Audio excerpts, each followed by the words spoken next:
And now a blockbuster exclusive. The man accused of stealing a priceless violin tells his story for the very first time.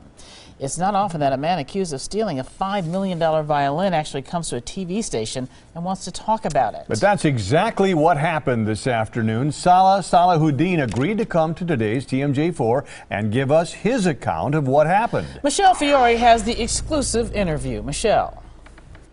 I've been working this case for weeks, but have to say I was stunned when Salah Salahadyn came in. We talked for about an hour and he basically laid out his account of what happened. Salah Salahadyn is charged with an incredible art theft, stealing a priceless violin right out of the hands of a world-class musician. He claims an Asian gang forced him to steal it. Salahadyn believed his family would be harmed unless he cooperated. The intention was to secure my family safety and security.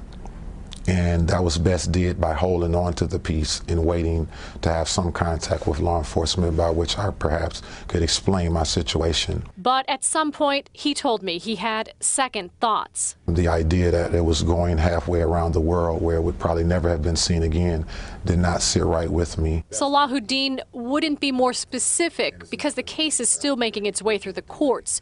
He told me he played violin as a child and says he took good care of the Stradivarius, even wrapping it in his baby's blanket. He didn't want anything to happen to it and didn't want it shipped halfway around the world. That piece would be playing somewhere around the world where people are not concerned about how it was obtained.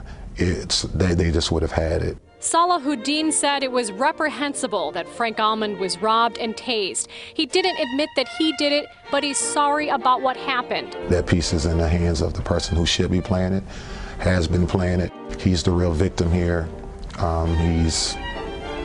He's as much a piece of art as the piece itself. Salahadyn did not actually admit that he robbed Frank Almond or stole the violin, but everything he said points to him. He was very vague about the Asian gang, and there's no mention of that in the criminal complaint. It was shocking that he opened up as much as he did.